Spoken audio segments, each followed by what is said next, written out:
Bonjour à tous, bienvenue dans notre Zoom aujourd'hui en compagnie de notre invité Alain Lebihan. Bonjour monsieur. Bonjour. Alain Lebihan, économiste, vous avez travaillé dans les institutions et dans le privé, principalement dans des petites entreprises. Absolument. Vous publiez l'ouvrage que voici, Macron, le grand liquidateur, aux éditions des Cimes, préfacé par quelqu'un qu'on connaît sur TV Liberté, c'est Roland Hureau. Alors les Français, vous le dites, Alain Lebihan, ne connaissent strictement rien d'Emmanuel Macron, à l'exception de l'image qu'ont formée certains médias. Comment vous expliquez cet anonymat en réalité ? Je me suis toujours posé la question, comment se fait-il qu'une personne que personne ne connaît puisse du jour au lendemain devenir président de la République ? Donc il a fallu un ensemble de mesures qui ont été prises auparavant et pendant pour que ça se fasse. En général, un élu. Tous les présidents qu'on a eus, de toute façon, sont passés par les filtres des élections locales ou les élections nationales. Oui, pour tester leur fidélité au parti. Non, pas seulement pour tester leur fidélité au parti, pour savoir aussi leur capacité de résistance à l'affrontement. Parce que la vie politique, c'est quand même un grand ring de boxe. Bon, il a été quand même 2 ans ministre de l'économie, où il a dû répondre aux questions des députés à l'Assemblée. Oui, bon, il n'a pas particulièrement brillé dans cette affaire. On se souvient des qualificatifs qu'il a portés pour les gens du Nord ou les Bretons. Bon, à chaque fois, ça a déclenché un tollé, mais quant à savoir ce qu'il a fait, on l'a su par la suite, par contre. On a su, par exemple, qu'il s'était occupé d'Alstom, qu'il s'était occupé d'Uber. Qu'il a nié d'ailleurs pendant le débat avec Marine Le Pen de son Voilà, absolument. Et ça, maintenant, c'est en train de revenir. En fait, moi, je vois, si vous voulez, cette séquence d'Emmanuel Macron comme quelque chose de final ou d'ultime dans la dégradation de nos institutions qui ont eu lieu, grosso modo, à partir de Georges Pompidou. C'est-à-dire que chacun des présidents que nous avons eus n'ont pas été capables de faire face aux difficultés qui se présentaient tant au plan international qu'au plan européen qu'au plan national. Et ces gens se sont inscrits dans un déclin qu'ils ont les uns après les autres assumé avec à chaque fois un élément supplémentaire pour enfoncer le pays. Donc, si vous voulez, ce que je trouve extraordinaire en cette fin de parcours, c'est le deuxième mandat d'Emmanuel Macron qui commence. Il a une majorité pour être élu, majorité relative, puisqu'on sait que c'est pas tout le corps électoral qui a voté, et donc il n'a pas les 50% des Français sur son nom. Ce corps électoral, dans la foulée, a donné le pouvoir aux législateurs, aux députés, et les députés, ou les groupes, le législateur dans son ensemble, n'est pas capable de prendre le pouvoir qui lui a été confié par les électeurs. Et là, on est dans quelque chose quand même qui est assez fantastique. Fantastique. C'est les Républicains qui n'ont pas voté cette oui, alors motion après, de censure. si vous voulez, il y a la cuisine des uns et des autres. C'est la cuisine, le Parlement. Ils sont tous confrontés, en fait, à leur survie. Ouais. En fait, vous prenez la NUPS, par exemple. Cet assemblage... c'est un attelage hétéroclite. Ils ont ça tire à LFI, socialistes, verts et communistes, mais ça peut pas marcher. Il y en a qui sont pour le nucléaire, il y en a d'autres non. Bien sûr. Donc il y a toujours un tiraillement, mais pourquoi ils se sont mis d'accord ? Ils se sont mis d'accord parce que c'était la seule façon de sauver pour chacun des sièges qui leur permettait de survivre. Sinon, ils sont morts.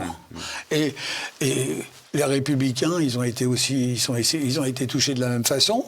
Donc il y a maintenant un seul affrontement, si vous voulez, entre le Rassemblement national objectivement et Macron qui est soutenu par tous les autres. La dernière en date, c'est l'espèce de mascarade, cette réunion avec Emmanuel Macron qui a lieu hier. À partir du moment où on va discuter, ça doit aboutir à quelque chose. Mais sur quoi peut aboutir un régime qui s'est engagé dans un déclin complet ?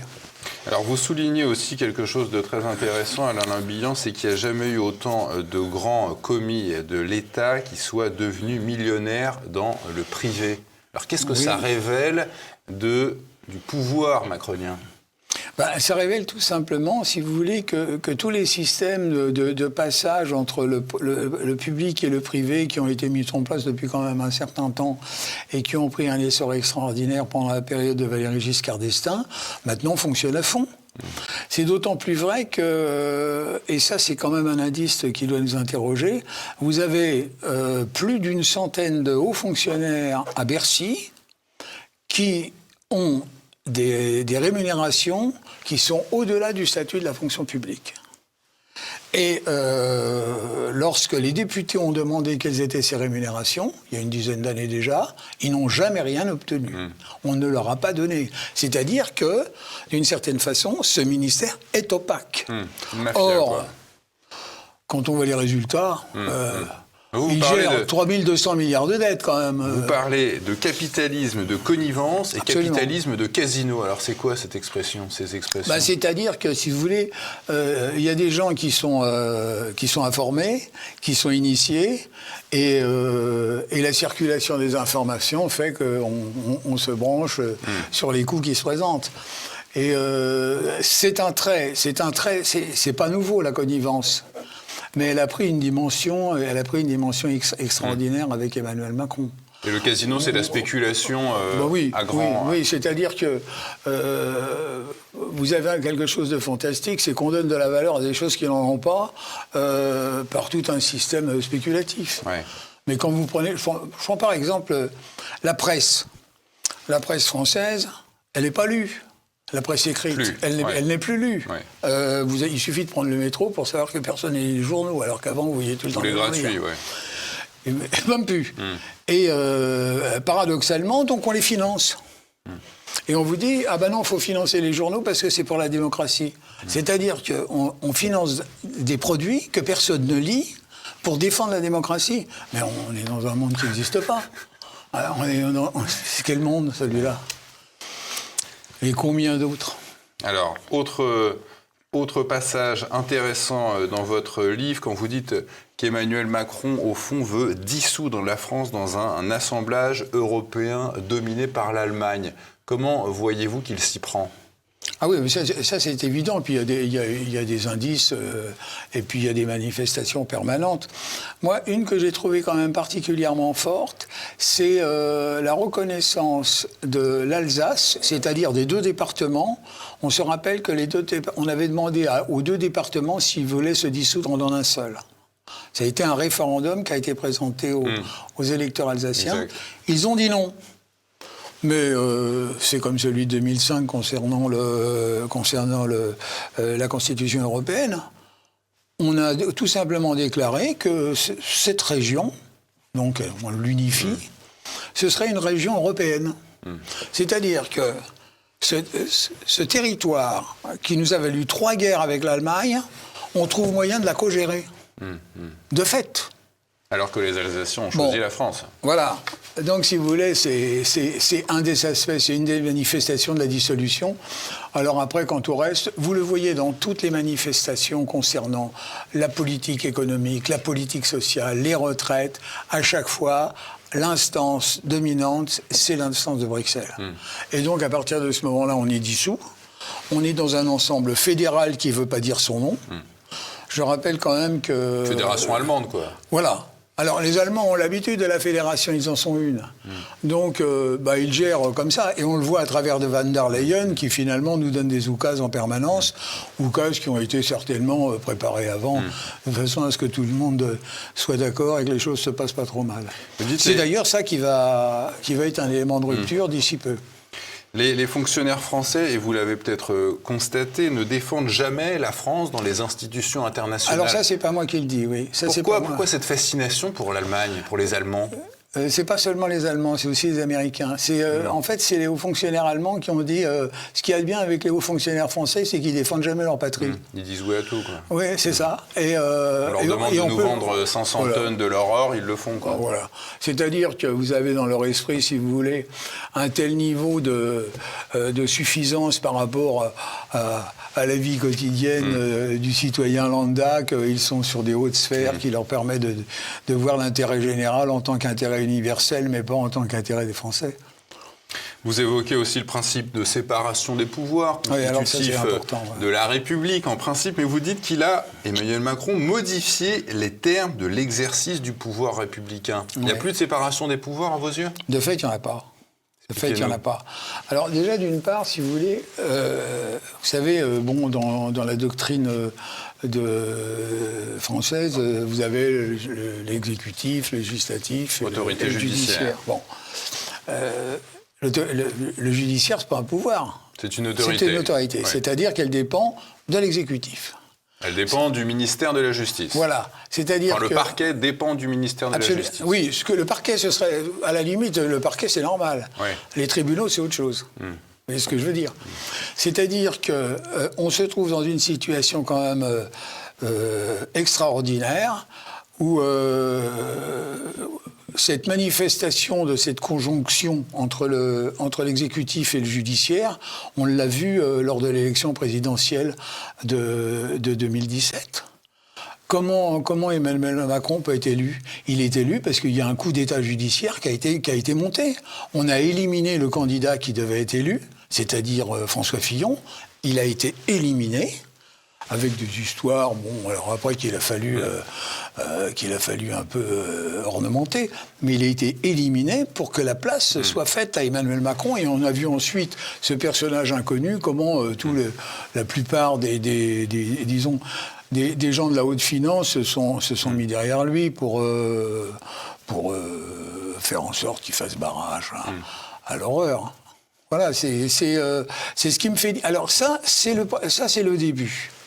Mais où c'est manifeste, si vous voulez, c'est au moment de ce qu'il appelle « nous sommes en guerre », c'est-à-dire au moment où arrive le coronavirus. En fait, il prend les pleins pouvoirs que seul l'article 16 lui donne, mais l'article 16, c'est un article, finalement, qui pondère, parce que tous les 15 jours, le président de la République, il doit demander au législateur s'il est d'accord de poursuivre le pouvoir unique. Vous parlez du Conseil de défense sanitaire. Voilà, c'est-à-dire... qui n'existe pas dans la Constitution. Il existe un Conseil de défense, mais il a rajouté sanitaire, il s'improvise constitutionnaliste. Ça avait été ajouté, ça avait été ajouté du temps de Hollande, on avait mis le sanitaire, comme... 40 réunions de ce Conseil de défense sanitaire en 2020 et dont les décisions sont totalement restées opaques. Ah ben oui, il n'y a pas publicité. On ne sait pas qui participe, on ne sait pas ce qui se dit, on ne sait pas ce qui en sort. C'est le principe. Vous êtes un conseil de guerre. Vous n'avez quand même pas annoncé à tout le monde ce que vous allez faire. En fait, là, il y a une opération en 2 temps qui s'est faite à ce moment-là. Donc c'est la loi qui vient après qu'il ait pris le pouvoir de fait en disant « nous sommes en guerre », la loi vient réajuster un peu ce qui est fait avant. C'est pas du tout de guerre en réalité. Donc, non, là il y en a actuellement une guerre. Vous avez vu, on a convoqué le législateur pour lui demander son avis à la livraison des armes à l'Ukraine ? Non, bon. Donc vous voyez que c'est quand même à usage partiel. Alors ce qui s'est passé à ce moment-là, c'est que on décrète un état d'urgence sanitaire qui échappe au Premier ministre. Parce que le Premier ministre, il a dans son règlement de police, il a la gestion d'une épidémie. Eh ben, là, on lui enlève, on dit c'est un état d'urgence sanitaire, c'est une situation qu'on ne connaît pas, qui n'existe pas, et il va falloir qu'on mette en place un autre dispositif, et on met en place le Conseil de défense. Donc le gouvernement, il est mis sur la touche. Et ensuite, comment on annule le législateur, on commence à mettre en place un conseil scientifique, puis vous avez tout le discours. Voilà, qui est, comme chacun le sait, un habitué du régime. Et, la caution de la science et de la médecine. Oui, c'est la science. Oui, c'est la science. Alors tout cela a démarré quand même avec cet état d'urgence sanitaire avec une loi, celle du 23 mars 2020. Nous étions en confinement, ou peut-être c'était le début. Oui, c'est le le début du Conseil confinement. constitutionnel s'est penché sur cette loi, mais l'a validée. Oui, absolument, oui. Mais il a validé sans problème. Mais comment aurait-il pu ne pas la valider? Il n'y a pas de contestation. En fait, Non, mais le Parlement... constitutionnellement, peut-être Oui, qu'ils non, mais d'accord, auraient dû... il peut se saisir, ok. Mais là, en l'occurrence, c'est pas ce qui s'est passé. C'est que tout le monde s'est trouvé d'accord. Les seuls opposants qu'est-ce qu'ils ont fait? Ils se sont abstenus. Toute la gauche s'est abstenue. Donc, à partir de ce moment-là, si vous voulez, pourquoi le Conseil constitutionnel, il irait à l'encontre? Je vois pas. Et puis, de toute façon, si vous voulez, les choses étaient préparées en amont. La séance du 23, c'était jamais qu'une séance de ratification de tout ce qui avait été fait avant. Hein. D'ailleurs, c'est même le rapporteur qui le dit. Est-ce que vous pensez que le fait que ce Conseil constitutionnel soit dirigé par Laurent Fabius est un lien de cause à effet avec le fait que son fils Victor, qui travaillait chez McKinsey, était celui qui justement donnait les éléments de langage au gouvernement lui-même? Ça, c'est le hasard. C'est le hasard pur. Ouais. Non, mais oui, vous voyez, mais après, on parle de connivence et puis on la trouve à tous les étages. Le Conseil d'État, juridiction suprême du droit administratif français, vous en parlez aussi, Alain Le Bihan. Pourquoi est-ce qu'il y a cette séparation en France entre le droit privé et le droit public? C'est issu de la Révolution française. C'est-à-dire le Conseil d'État... Non, mais quel est l'intérêt? Ça protège l'État. Ah, voilà. C'est la protection de l'État. Ouais. Et là, en dernière instance, et ça se voit pendant toute la période de l'épidémie et du Covid. Alors, on l'avait entendu il y a quelques mois, mais Emmanuel Macron avait invoqué cette notion d'État profond. Oui. Alors, c'est quoi l'État profond selon vous en France ? Si vous voulez, moi, c'est-à-dire c'est un ensemble de dispositions qui font que les gens qui ont le savoir et qui sont au cœur du dispositif d'État prennent des décisions qui ne sont pas visibles, qui viennent pas sur le devant, mais qui sont décisives pour la suite. Les gens non élus qui décident de l'essentiel, quoi. Non, mais je prends par exemple ce qui avait été décidé, bien que ce soit difficile d'en parler, puisqu'il y a un certain nombre d'éléments de censure qui font qu'on ne peut pas tout aborder.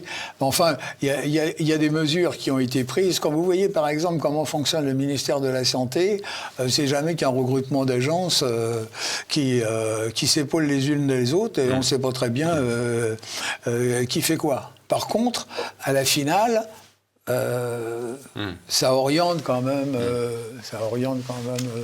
les dispositions de l'État. Hein.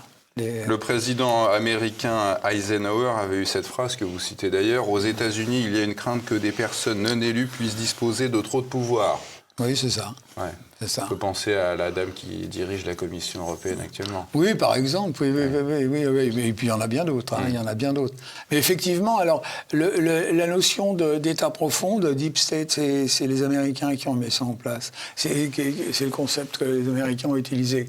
C'est le complexe militaro-industriel américain. Voilà. Pour nous, c'est plus difficile parce qu'on est un État républicain, entre guillemets. Donc il n'y a pas de lobby en France. Voilà, il y a une transparence. Par exemple, oui, la question des lobbies, le lobbying est interdit en France. Oui. À Bruxelles, il est autorisé. À Bruxelles, c'est la règle. Bien sûr. Oui, Alors justement, à propos de Bruxelles, vous dites du Brexit, des Britanniques, qu'ils sont les précurseurs d'un délitement irrémédiable. Mais est-ce que qu'est-ce qui, selon vous, pourrait signer l'arrêt de mort de l'UE? Parce qu'on ne nous proposera jamais, à nous, Français, de voter pour un référendum, oui ou non. Est-ce que vous voulez d'ailleurs, on a déjà voté pour un référendum. Oui, c'est vrai, c'est déjà fait. On a déjà voté, et puis la majorité... 55%. On ne le redemandera jamais. 55%, parce que quand vous voyez l'évolution des votes référendaires concernant l'Europe, vous aviez déjà Maastricht, c'était 49% contre et 51% pour. Oui, ça a été 50,3, je crois, de oui. Ça voulait tout simplement dire, n'en faites pas un peu trop. Quand ils en ont rajouté une louche, c'est-à-dire pour la Constitution européenne, qui avait quand même pour but de valider tout ce qui avait été fait et tout ce qui allait suivre, Là, les Français n'ont pas marché à 55%. Et même les Hollandais. Alors, oui, surtout le Hollandais, l'État le plus libéral d'Europe. Voilà, l'État le plus libéral d'Europe. On est en train de nous montrer, les agriculteurs vont nous montrer ce que c'est que l'État le plus libéral d'Europe, parce que déjà le Premier ministre a été obligé de démissionner. On n'en parle pas trop en France, mais il y a quand même quelque chose qui rebute. Non, vous avez au sein de quelque chose qui se veut être une unité, vous avez des contradictions qui sont telles, c'est-à-dire les intérêts des nations ne correspondent pas sur tous les plans. Donc, à partir d'un moment, on ne peut pas se sacrifier pour que l'Allemagne puisse continuer à vendre ses bagnoles et ses machines-outils. Il arrive un moment où les choses vont... D'ailleurs, on voit bien quand même qu'on était le premier pays en ce qui concerne l'agriculture. Maintenant, on est dépassé par l'Allemagne, mais c'est absolument incroyable de penser à des choses pareilles. Quant au reste, l'autre aspect de l'éclatement, c'est certainement ce qui se passe à l'Est. Parce qu'il y a faut quand même qu'on raisonne aussi sur le pays. On a une façon de vivre un peu virtuelle. C'est-à-dire, on est quand même un pays qui vit parce qu'il a une géographie, une histoire, mais aujourd'hui, il a 3200 milliards de dettes. Alors on fait comment pour assurer la suite? Et c'est ça qui est certainement le plus inquiétant. Alors aussi, il y a le fait que vous avez plusieurs populations sur un même territoire et qui visiblement, ça se passe pas si bien que ce qui était vendu. Vous voyez le pouvoir d'Emmanuel Macron aujourd'hui en péril. Quels sont les dangers qui pèsent sur lui?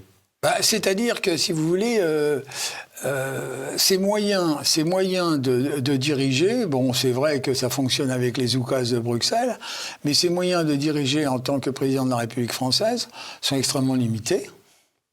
Parce que ces espèces de compromis bâtards auxquels il arrive à chaque fois, bon, c'est vrai, ça tient, mais... Il faut bien voir quand même qu'en définitive, c'est le peuple qui est le maître du jeu. À partir du moment où ses représentants ne jouent pas le jeu, il va bien falloir que quelqu'un ramène tout le monde les pieds sur terre. Et quand on voit ce qui se passe en Afrique, quand on voit tout ce qui s'est passé un petit peu dans différents pays du monde, je pense qu'il doit être inquiet quand même. Oui. Alors, pour rétablir un petit peu la situation, aux grands mots, les grands moyens, vous proposez carrément le rétablissement du CNR, Conseil national de résistance, de 1943. Voilà. Qu'est-ce qui prévoyait ce CNR? Moi, j'ai repris l'idée du CNR parce que, bon, c'était l'idée qui faisait que on avait failli en 1940, le pays avait disparu, et qu'il y avait toute une flopée de gens qui avaient envie de remettre les choses d'équerre. Et donc, les premiers gouvernements qui ont succédé donc à l'occupation et qui se sont mis en place ont pris quand même des dispositions qui nous ont permis de fonctionner pendant très longtemps. Ça a été une certaine maîtrise de l'économie. Je prends par exemple, le EDF et le CEA. C'est des créations du CNR. Bon, avec EDF et le CEA, on a eu de l'électricité abondante et pas chère jusqu'à temps que nos élites s'en occupent. Mais le noyautage des communistes dans l'éducation nationale et dans tout un tas de secteurs essentiels. Oui, ça, moi, c'est des choses qui me dépassent un peu. Non. Pour des tas de raisons. Parce que, bon, noyauter l'éducation nationale, ça me paraît toujours un peu surréaliste. Vous voulez un État puissant mais modeste, ça veut dire quoi? C'est-à-dire qu'il s'occupe du régalien, de ce qui est son job, son boulot.